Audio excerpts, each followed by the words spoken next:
Mais uma live de segunda-feira, trazendo assuntos da ansiedade, depressão, né, psicologia, para que você que está assistindo, ou alguém que você queira realmente ajudar de alguma forma, possa ter informações sobre isso e possa saber lidar inicialmente, ou então ter um direcionamento em relação a isso.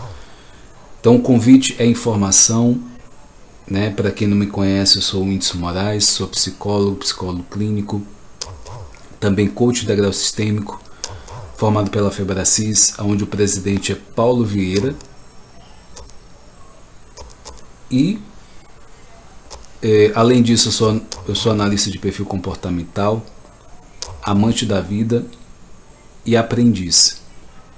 Tudo isso, né, me ajuda a estar aqui, passar esse conteúdo para vocês, e também quero a participação de vocês com opinião.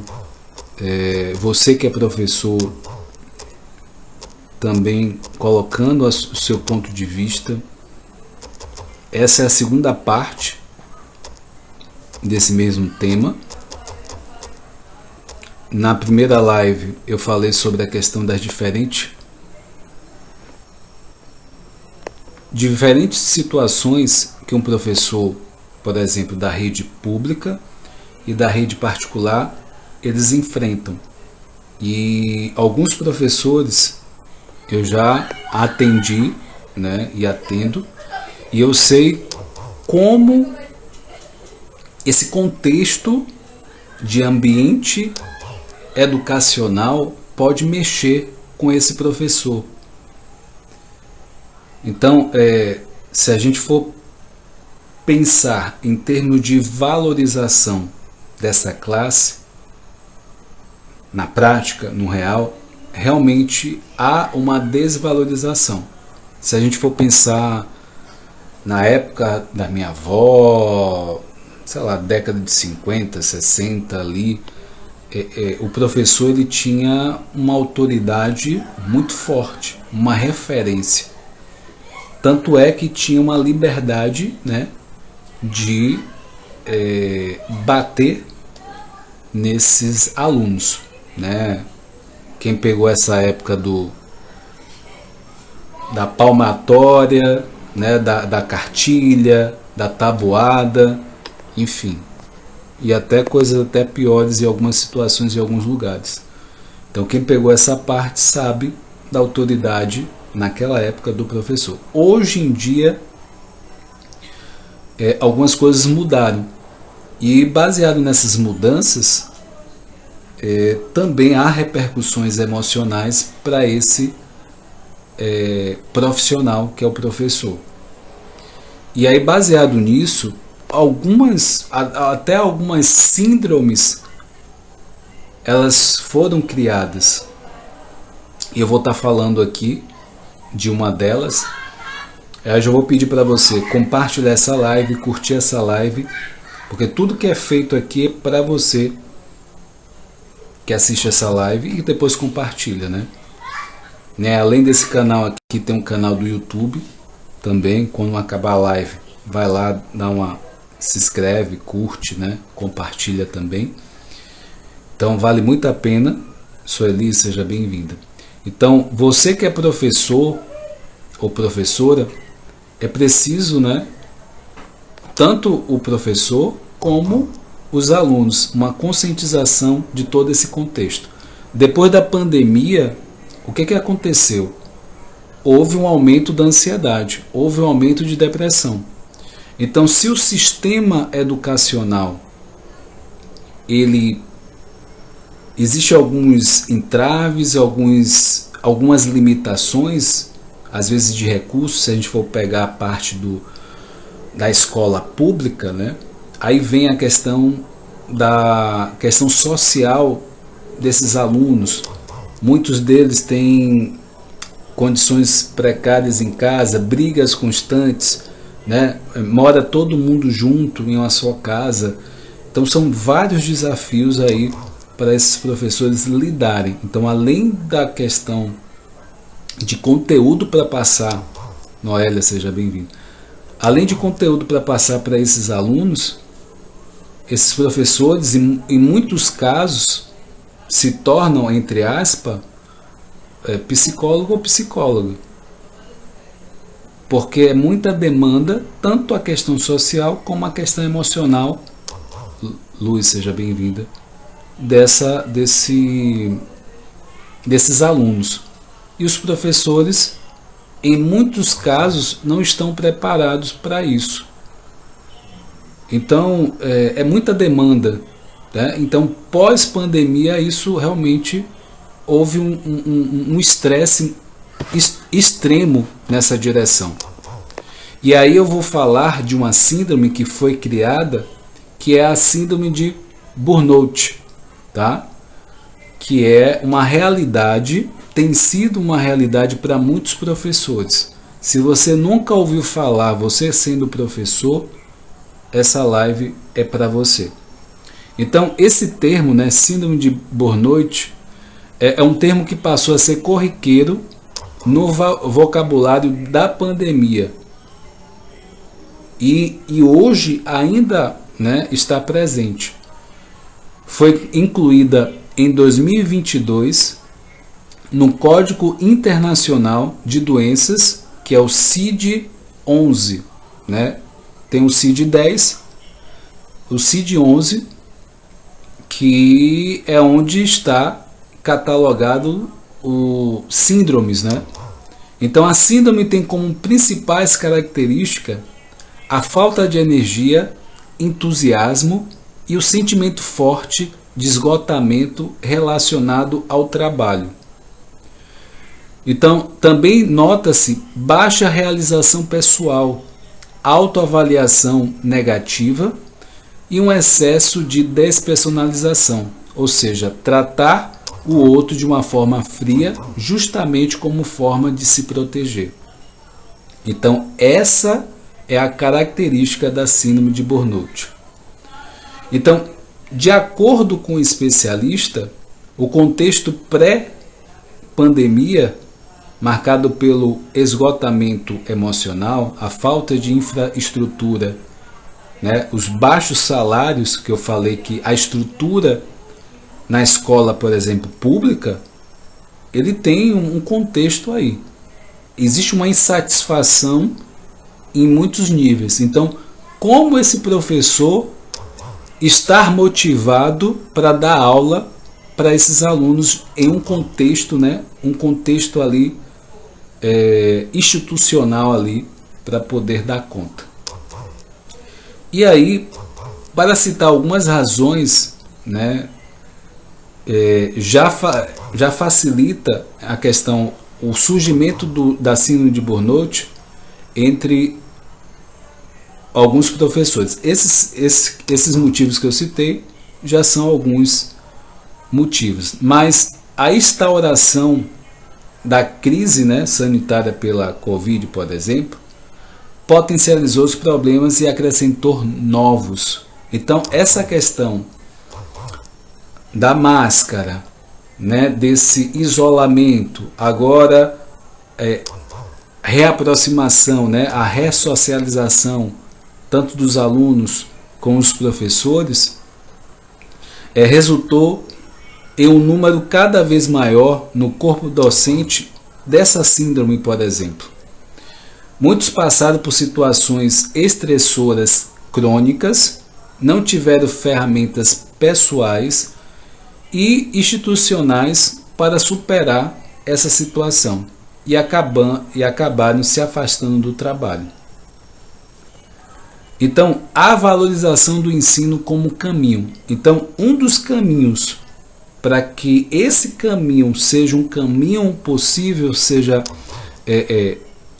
tenha dentro dessa caminhada uma possibilidade de lidar com isso, é a valorização. Então, dentre os desafios que a educação precisará enfrentar, é a partir de agora. Então, as estratégias não podem estar apenas focadas na aprendizagem. Ou seja, como eu falei, existem muitas questões emocionais aí.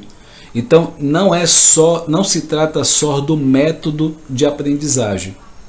Tem questões emocionais aí e precisam ser tratadas e precisam ser dada a devida atenção.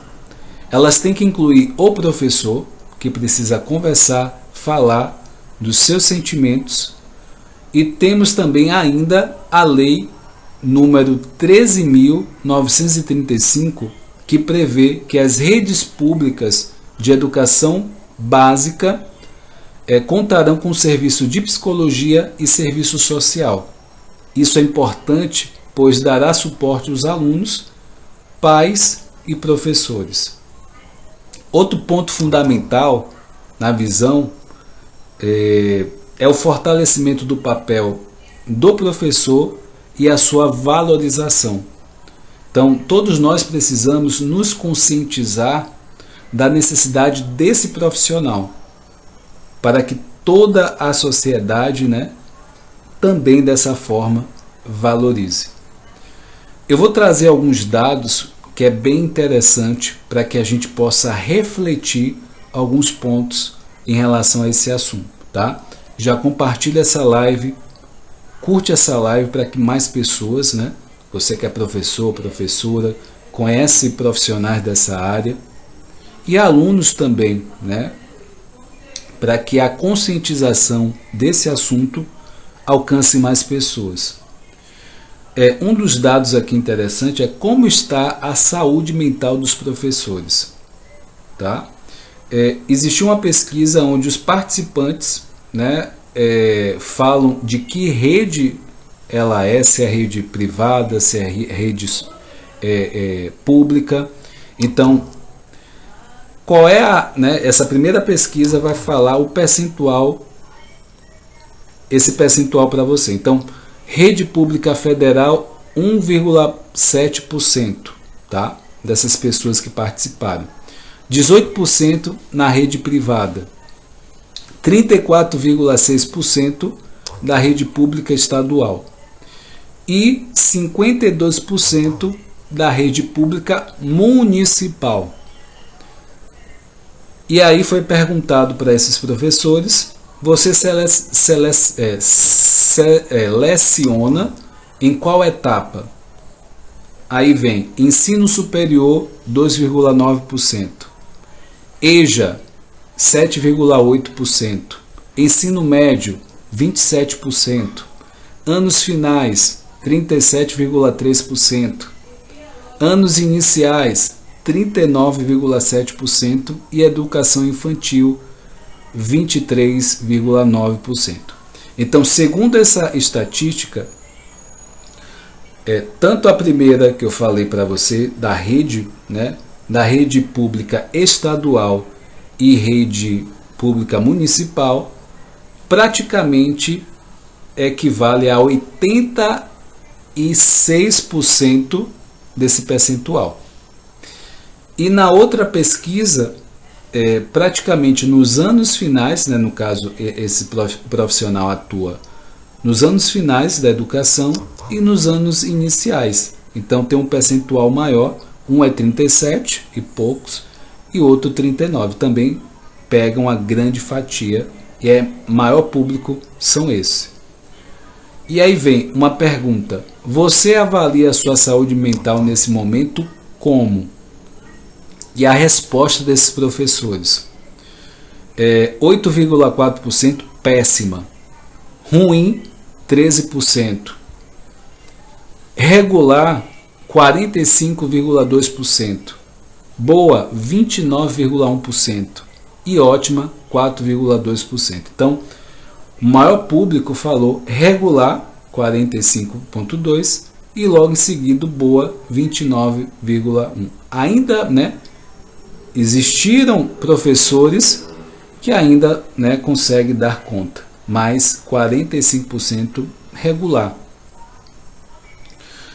Em relação à distribuição, em relação a quantos consideram a saúde mental ruim ou péssima, em relação ao Brasil, em relação aos professores que fazem parte, né, trabalham no norte, é 18,4%. Já no nordeste, 18,9%. Sudeste, 21,2%. O sul, 24,2%. Centro-oeste, 23,6%. E dentro desses dados, o maior fica ali no sul, né? Tem a maior estatística. Se você juntar norte e nordeste, vai dar mais quase 40% ali, 36% e pouco. E aí, tendência histórica, né? Considera a sua saúde mental ruim ou muito ruim.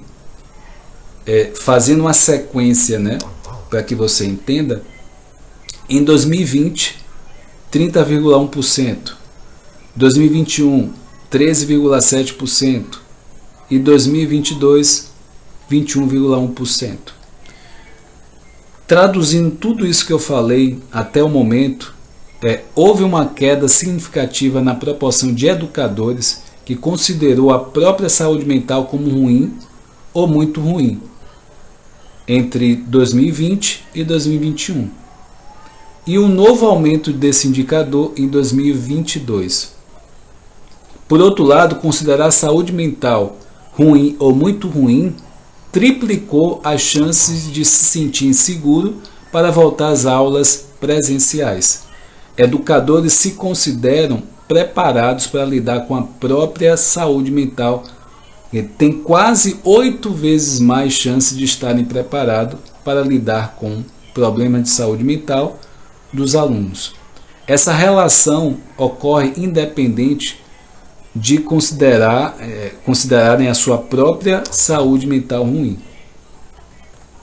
Então, em relação a isso, o impacto da pandemia em relação ao Covid na saúde mental piorou muito, 14%, piorou 11,5%, piorou pouco, 18,2%, melhorou um pouco, 29,7%, melhorou 16,3% e melhorou muito, 10,3%. Então, melhorou um pouco, 29,7%. Então quer dizer que ainda existe consequências dessa volta à sala de aula de muitos professores, tá? Eu sei disso porque eu atendo também professores e eles me relatam, né, situações, e o fato de eles terem vindo até mim foi o fato da ansiedade e, em alguns casos, a depressão, porque uma coisa acaba levando a outra também. E aí tem uma outra pesquisa, né, na sequência. Na sua opinião, quais foram as principais consequências da pandemia em sua rotina? Essa foi a pergunta que foi feita na pesquisa e os professores responderam. 11,6% problemas de outra natureza. 11,3% suspeito que tenha desencadeado algum transtorno mental. E 48,1% baixo rendimento ou cansaço excessivo. 41,1% problemas com sono, ou seja, insônia e sonolência. Ou seja, existe muitos casos em relação a problemas com sono. 26,1% dificuldade de socialização, isolamento e introspecção social. E com 60,1%, que foi um maior percentual da resposta de muitos professores, sentimentos intensos e frequentes de ansiedade, 60%. 36,5% sentimentos intensos frequentes de tristeza. 5,6% aumento do consumo de alguma outra substância. 7,3% aumento do consumo de bebidas alcoólicas e 8,3% não percebi nenhuma consequência. Então, 74% acreditam que essas consequências permanecem atualmente. 74% dos professores. Então, esses dados eu estou trazendo para que a gente possa refletir o quanto ainda existe uma consequência da pandemia. E um trabalho precisa ser feito com esses professores. Um trabalho precisa ser feito até com esses pais, com esses alunos de alguma forma, mas principalmente com os professores. Porque com essa volta, muitas demandas exigiram desse professor. Esses professores precisaram aprender a tecnologia ali, né, vamos dizer assim, quase na marra, vamos dizer assim. Não tiveram muita escolha, não. Então, muitos desafios ao mesmo tempo, em pouco espaço de tempo. E ansiedade tem sido muito frequente. E aí foi feita uma outra pesquisa, né, outra pergunta. Você tem alguma estratégia para cuidar da sua saúde mental? Isso foi perguntado para os professores. Eu vou falar a resposta aqui de cada grupo de resposta. 14% não tem nenhuma estratégia, não sabiam o que fazer, enfim. 36,8% me mantenho conectado com amigos, familiares que dão apoio emocional. 36,8%. 25,5% cuido do meu sono, eles falaram. 33% cuido da minha alimentação. 10,3% faço terapias alternativas. 20,5% faço psicoterapia ou tratamento psiquiátrico com um profissional de saúde mental.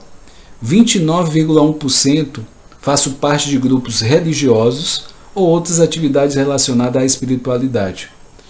E 40,3% pratico atividades físicas ou atividades ao ar livre. O que eu quero dizer aqui, eu quero enfatizar aqui nessa parte. O que combate a ansiedade e depressão de uma forma muito favorável? Atividade física. Seja a academia, mas principalmente o aeróbico. Aeróbico quer dizer o quê?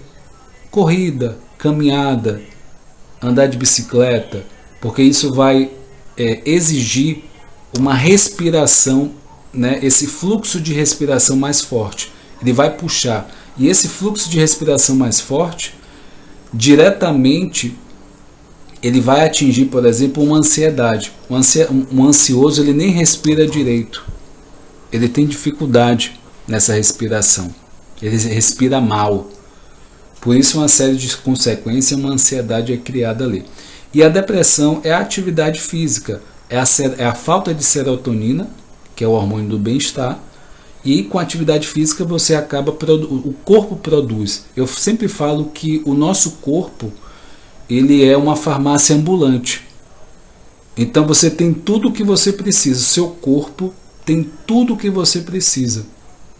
Você só precisa estimular o seu corpo de forma assertiva para produzir o hormônio, a substância que você precisa. Quando uma pessoa com depressão,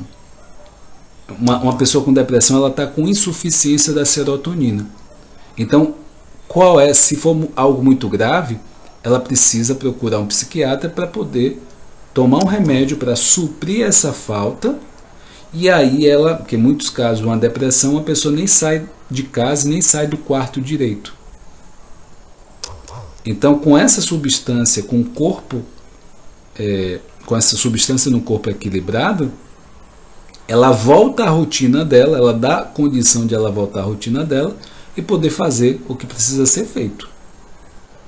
Então, né, como foi falado aqui, cuidar do sono é importante, porque através do sono existe todo o processo metabólico, nessa produção de química, é importante você dormir bem, a se alimentar bem. O alimento tem substância que vão te ajudar nesse processo, também é importante. Então, estar com amigos e familiares também é importante. E a parte, né, espiritual também é algo que você vai te dar um suporte muito interessante também nesse processo. Então é uma junção. Se você conseguir fazer esse pouco, né, cuidar da alimentação, cuidar do sono, fazer alguma terapia, né, às vezes precisa do psiquiatra, fazer atividade física, então isso vai contribuir muito.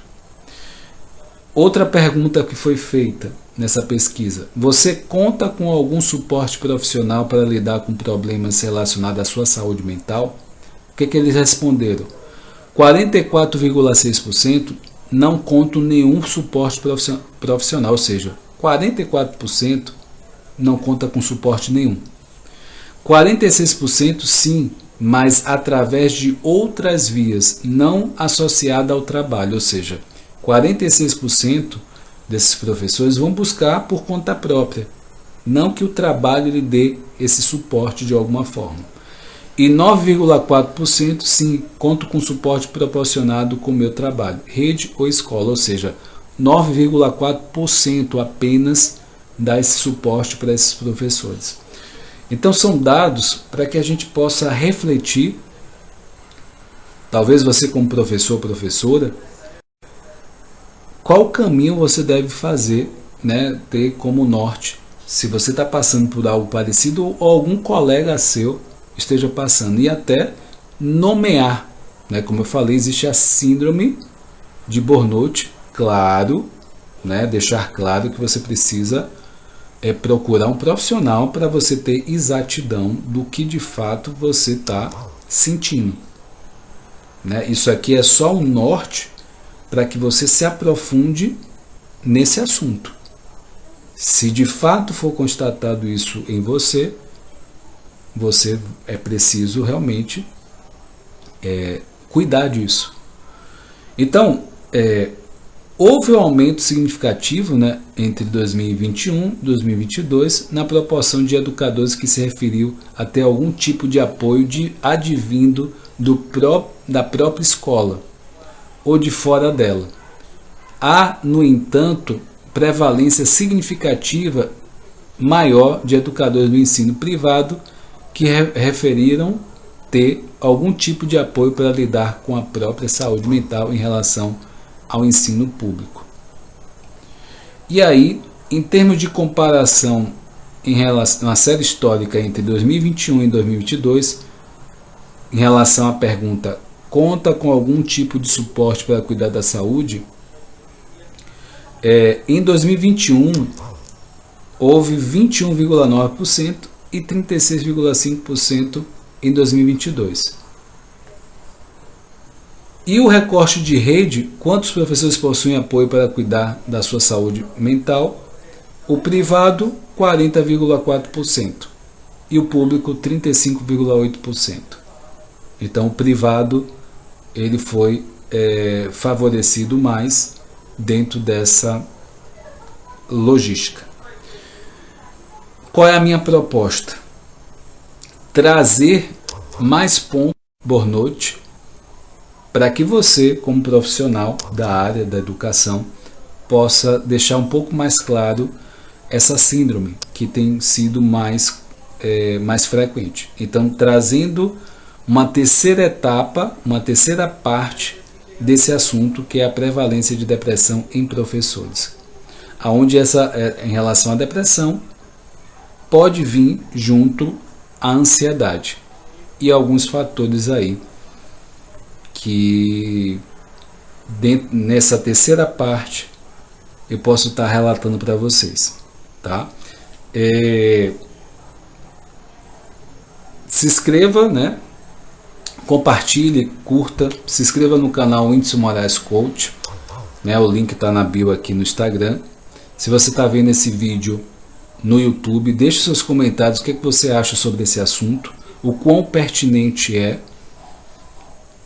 eu realmente, atendendo esses professores, eu tenho um sentido, né? Tenho acompanhado essa realidade.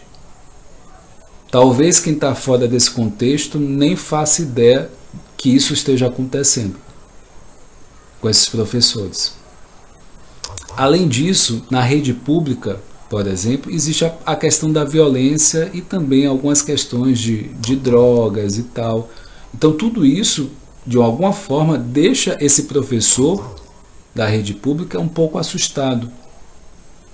Até professores, ou um professor ou outro, ser recebido a pedrada na própria escola.